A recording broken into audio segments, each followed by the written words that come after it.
शांति बाबा।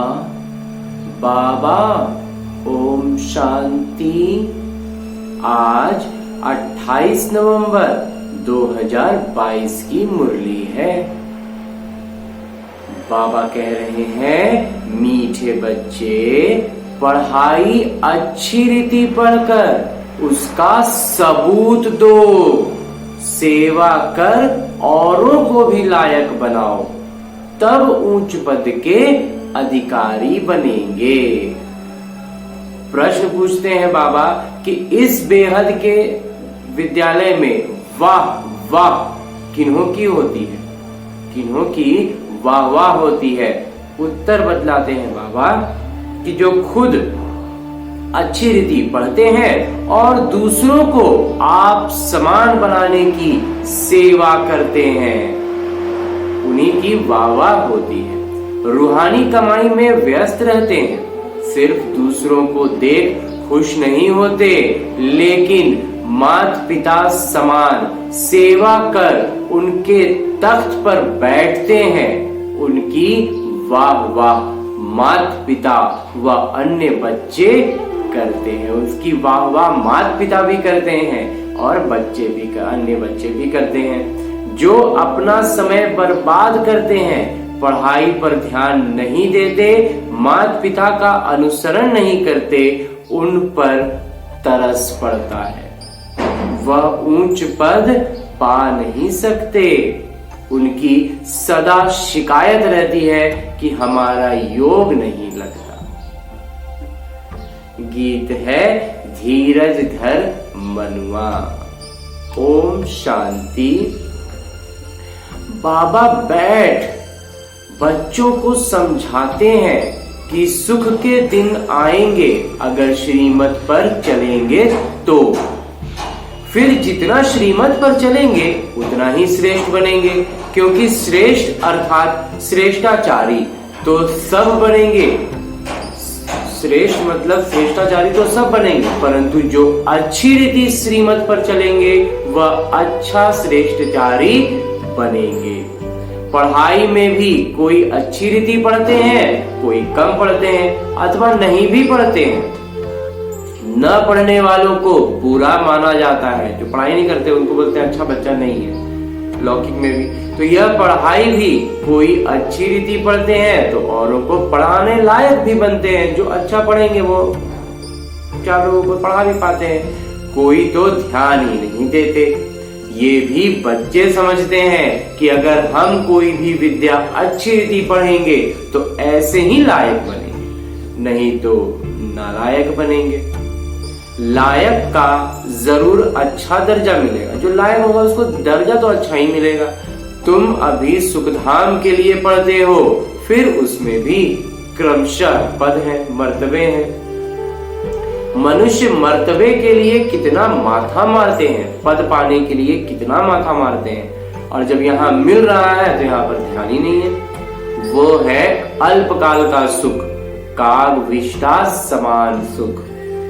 कागज का कोई महल बनाए, कोई जो क्राफ्ट बनाते हैं वो कितना भी खूबसूरत बनाए, उसमें रह तो नहीं सकते हैं ना।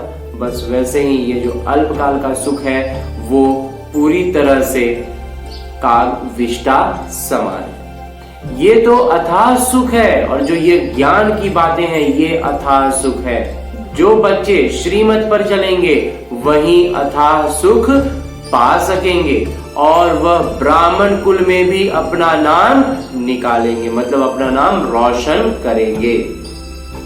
बाबा का बच्चों को फरमान है, सेवा कर औरों को भी ऊंच पद दिलाओ तो तुम्हारा भी पद ऊंचा होता जाएगा। आप दूसरों को ऊंचा पद दिलाइए, आपका पद अपने आप ऊंचा होता जाएगा।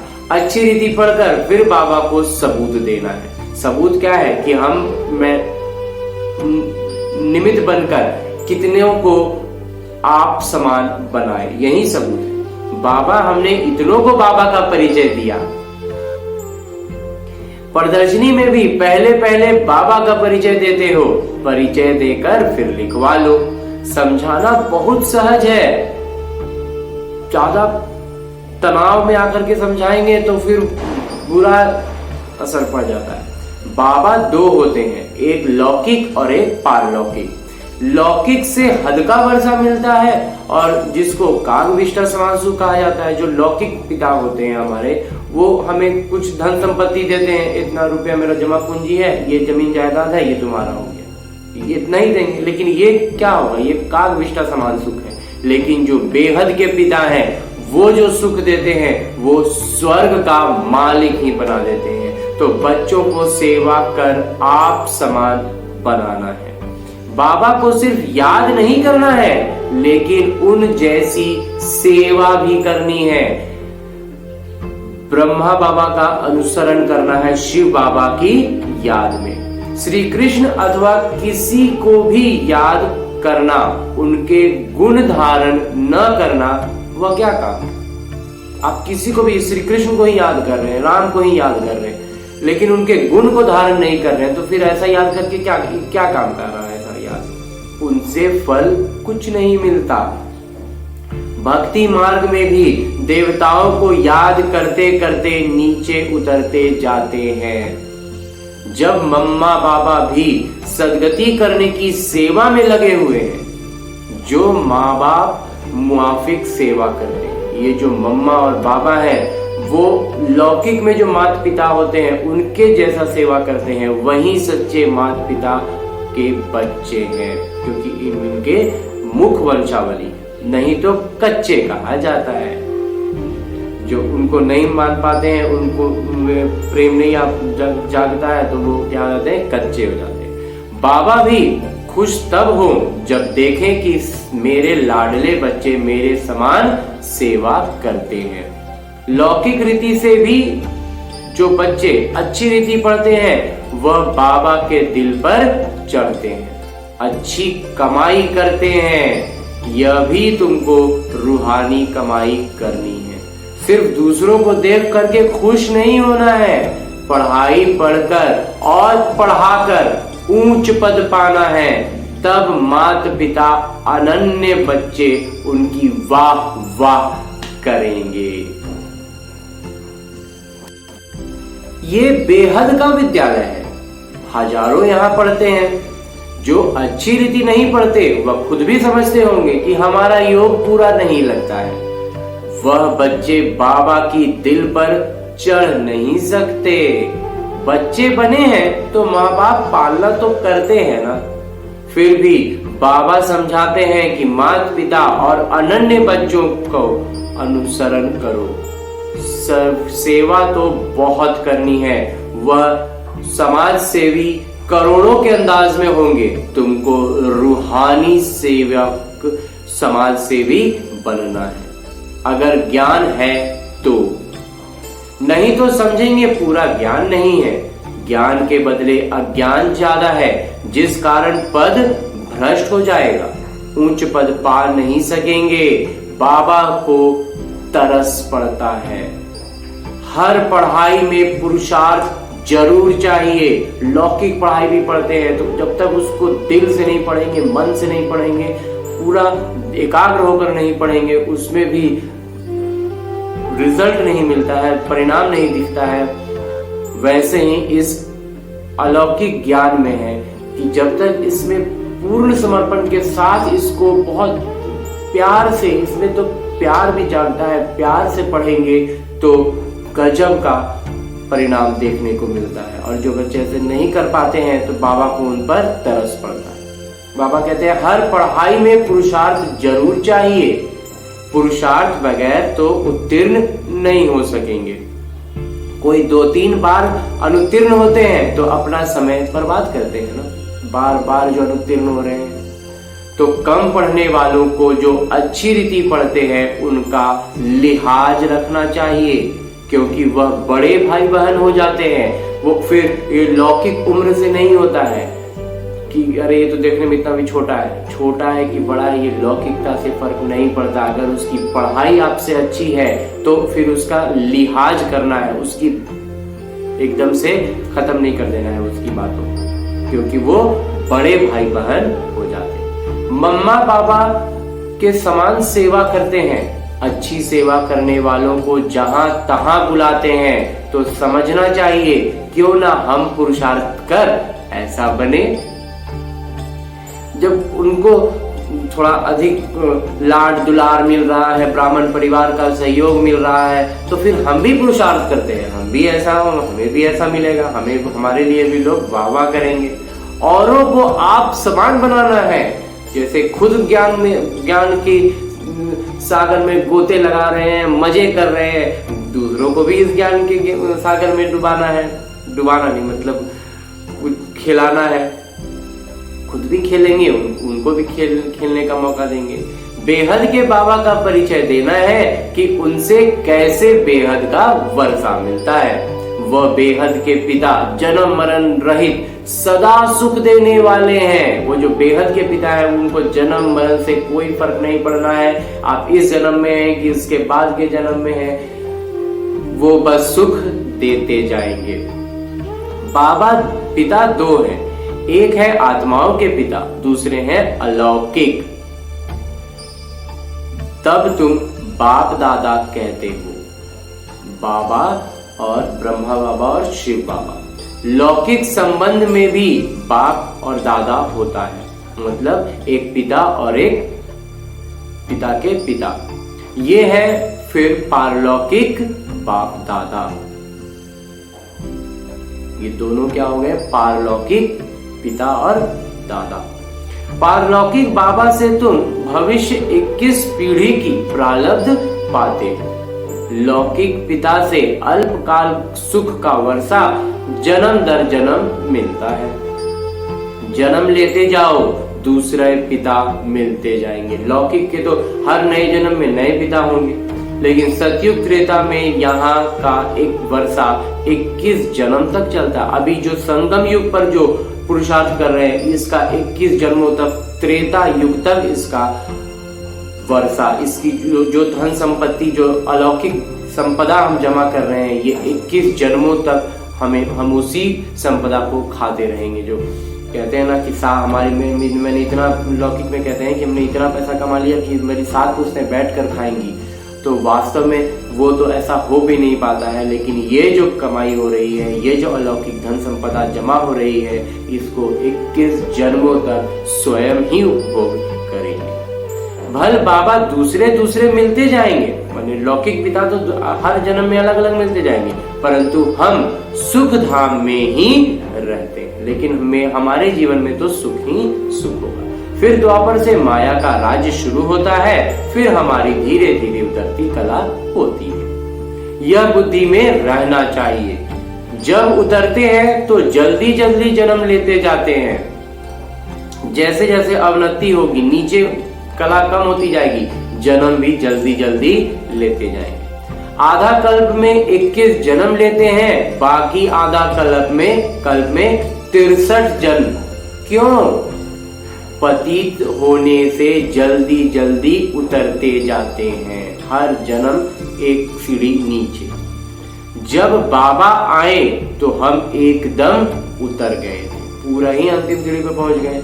अभी तुम संगम युगी ब्राह्मण बने हो, भल तुम्हारा कलयुग के साथ जुड़ाव है, परंतु अपने को संगम युगी समझते हो। कलयुग में है और सतयुग से जुड़ाव हो गया है, इसलिए हम संगम युगी हो गए, दो छोरों के बीच के पुल पर आ गए।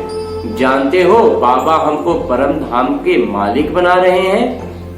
गृहस्थ व्यवहार में रहते हुए तुम समझते हो वह कलयुग में रहने वाले हैं और हम संगम युग में रहने वाले हैं।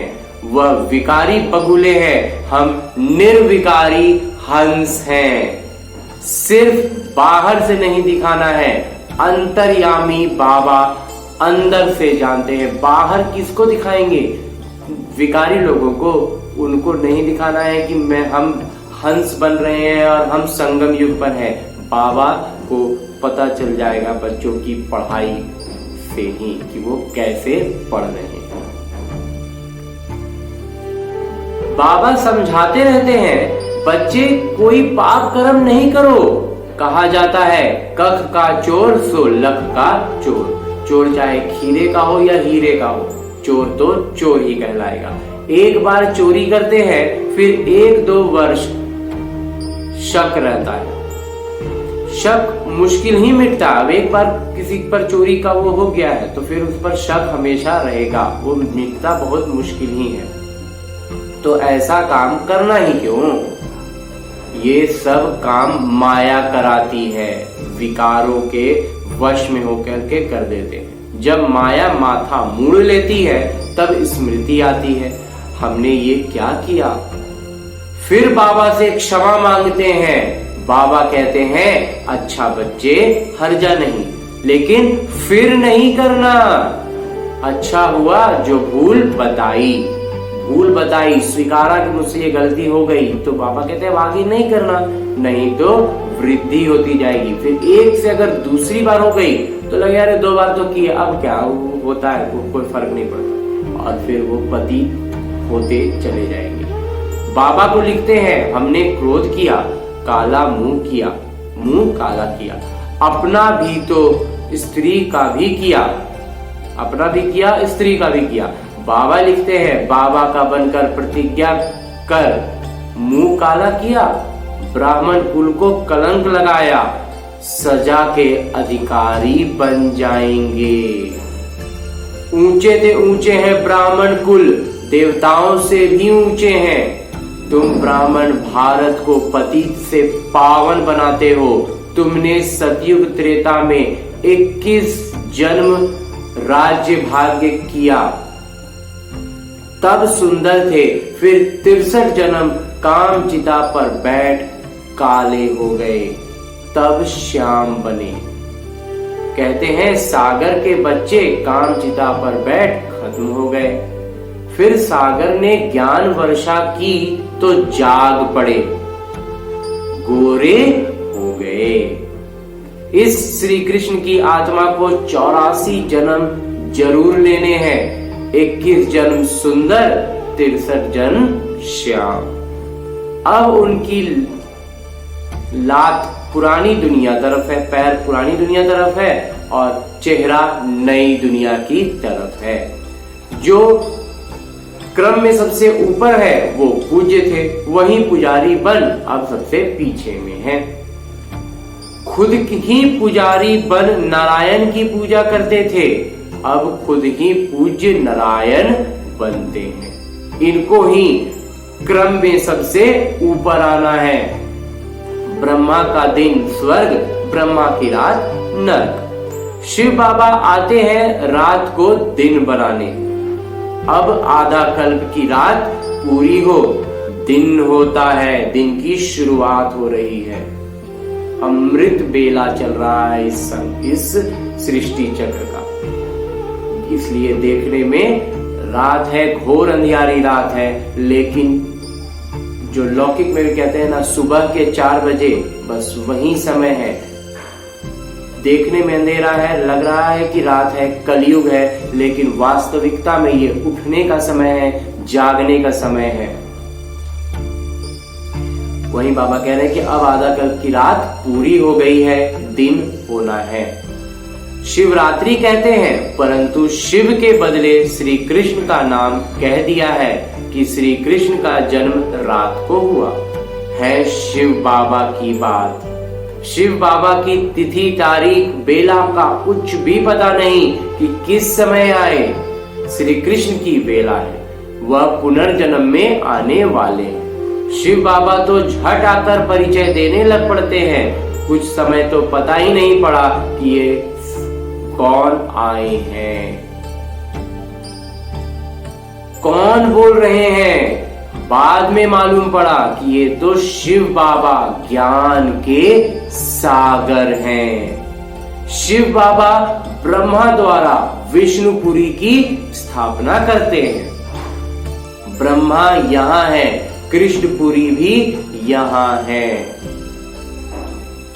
लक्ष्मी नारायण के तख्त बाद में विष्णु का चित्र होता है, परंतु ज्ञान कुछ भी नहीं। जैसे सरकार का त्रिमूर्ति चित्र बनाते हैं, गवर्नमेंट का त्रिमूर्ति, सरकार में जो भारत सरकार में जो त्रिमूर्ति का चित्र बनाते हैं 3 शेरों वाला, यह समझने की बात है, बच्चे ज्यादा नहीं समझते हैं। भला लौकिक पारलौकिक पिता का कंट्रास्ट तो समझते हो ना।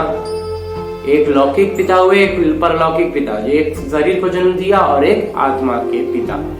याद भी करते हैं कि हे पतित पावन, हे रहम दिल, हे दुख हरता सुख करता। सतयुग में कोई याद नहीं करते, बाबा यहाँ ही सब मनोकामना पूरी कर देते हैं।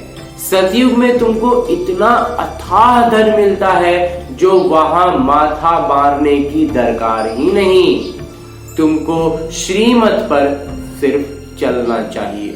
जो नहीं चलते गोया निधन के, वो निधन गरीब के गरीब रह जाते हैं, उनको कहा जाता है बगुला। तो हंसों को बगुले के साथ भी रहना पड़ता है। गृहस्थ व्यवहार में तो रहना ही है। इसलिए रिपोर्ट आती है, मतलब ऐसा समाचार आता है कि भाई झगड़ा करता है, फलाना झगड़ा करता है, दुनिया से झगड़ा ही झगड़ा है। पवित्रता पर भी झगड़ा चलता है। खान पान की परहेज रखनी होती है तो बहुतों के लिए मुसीबत हो जाती है। बाबा कितना समझाते हैं, याद में रहकर भोजन खाओ। निर्देश अमल में नहीं लाते हैं, अभ्यास करनी चाहिए। ये याद में रह के भोजन करना, ये अभ्यास की चीज है। शुरू में पहले प्रणाम करेंगे, याद करेंगे और फिर खाते खाते भूल जाएंगे, लेकिन जब निरंतर इसका अभ्यास करेंगे, फिर बीच में याद आए तो फिर बाबा को अपने प्रत्यक्ष, अपने सम्मुख, अपने साथ अनुभव करें और तब और फिर आगे का बाकी का भोजन करें। तो धीरे धीरे ये अभ्यास करने की चीज है। तुम हो पतित दुनिया को पावन बनाने वाली शक्तियां। याद से पाप भस्म हो जाते हैं। मेहनत है बहुत, इसलिए कोटों में कोई निकलता है। पुरुषार्थ करते भी अनुत्तीर्ण हो जाते हैं। आश्चर्यवत बाबा का बनंती, बाबा बाबा कहंती। फिर भी श्रीमत पर नहीं चलते तो गिरंती भागंती। माया खींचती है तो बाबा को फारकती दे देते हैं, मतलब बाबा को ही छोड़कर चले जाते हैं और माया का विकारों में अधीन हो जाते हैं। कल्प पहले जो हुआ है वही रिपीट होता है, वही दोहराया जा रहा है। इसमें मेहनत चाहिए। जो श्रीमत पर चलते वही धारणा कर सकते हैं। मम्मा बाबा कहकर अनुसरण नहीं करेंगे तो दुर्गति को पाएंगे, अर्थात कम पद पाएंगे, नौकर जाकर बन जाएंगे। अनपढ़े पढ़े के आगे भरी ढोएंगे। जो अनपढ़ हैं वो पढ़े लिखों के सामने बोझा ढोएंगे, नौकर चाकर बनेंगे। बाबा मृत्यु के पहले जो ब्राह्मण नहीं बनते वह प्रजा में पाई पैसे का पद पाएंगे और कोई धर्म स्थापन करने वाला राजाई नहीं स्थापन करते। बेहद के पिता ही भविष्य के लिए राजा पद स्थापन करते हैं। पवित्र बनने के लिए पुरुषार्थ करना पड़े। तुम फूल बनते हो, जो विकार में जाते हैं वो कांटे बनते हैं। एक दूसरे को आदि मध्य अंत दुख देते हैं। ये है कांटों की दुनिया। अब तुम संगम पर फूल बन रहे हो। सतयुग है फूलों का बगीचा। संगम पर जंगल से बगीचा बनता है। ये संगम पर कटाई छटाई होगी, साफ सुथरा होगा, कांटे सारे हटा दिए जाएंगे और जो फूल हैं, जो कलियां थी, उनको फूल बनने का मौका मिलेगा और वो फूल बनकर फूलों का बगीचा स्वर्ग में तैयार होगा। अब तुम संगम युग पर फूल बन रहे हो, जंगल से बगीचा बनता है। ये है कल्याणकारी संगम अथवा कुंभ। आत्मा परमात्मा का मिलन होता है। अभी तुम जानते हो हम परमपिता परमात्मा से 21 जन्मों का वर्षा ले रहे हैं। राजाई पाने में मजा है। बाकी यह कहना कि तकदीर में होगा तो मिलेगा, इससे क्या होगा? बेहद का पिता का परिचय देना है। तुम अनुभवी हो, सेवा तो करनी है। दिल से पूछना है कि हमने कितनों को सेवा की। ज्ञान है तो सेवा भी लग जाना है, सेवा में लग जाना है। नो ज्ञान तो नो सर्विस। ज्ञान ही नहीं है तो सेवा भी नहीं है, तकदीर में नहीं है तो पुरुषार्थ भी नहीं कर सकते। अच्छा, मीठे मीठे सिकिल दे बच्चों प्रति माता पिता बाबा का याद, प्यार और आशीर्वाद। रूहानी बाबा की रूहानी बच्चों को नमस्ते। हम रूहानी बच्चों की ओर से रूहानी बाबा को, ब्रह्मा बाबा और शिव बाबा को याद, प्यार और प्रणाम।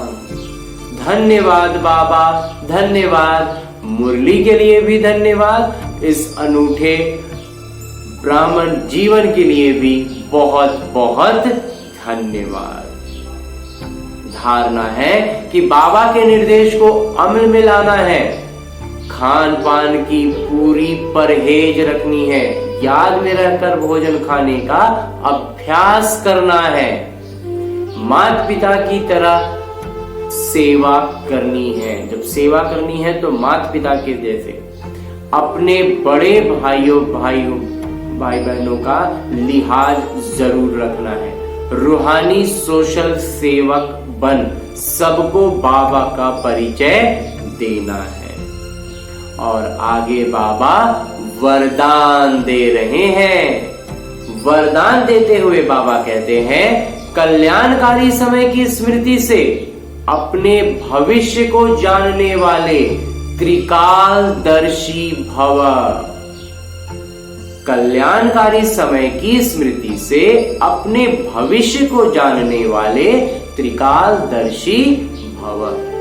यदि आपसे कोई पूछे कि आपका भविष्य क्या है, तो बोलो हमको पता है, बहुत अच्छा है, क्योंकि हम जानते हैं कि कल जो होगा वो बहुत अच्छा होगा।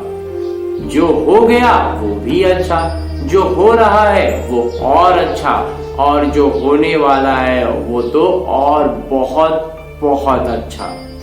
तो जो त्रिकालदर्शी बच्चे हैं उन्हें निश्चय रहता है कि कल्याणकारी समय है। बाबा हमारा कल्याणकारी है और हम विश्व कल्याणकारी हैं। बाबा हमारे कल्याणकारी हैं और हम विश्व के कल्याणकारी हैं, तो हमारा अकल्याण हो नहीं सकता। स्लोगन है, समाप्ति के समय को समीप लाना है तो संपूर्ण बनने का पुरुषार्थ करो। समाप्ति के समय को समीप लाना है तो संपूर्ण बनने का पुरुषार्थ करो। अच्छा, ओम शांति बाबा। बाबा ओम शांति। ओम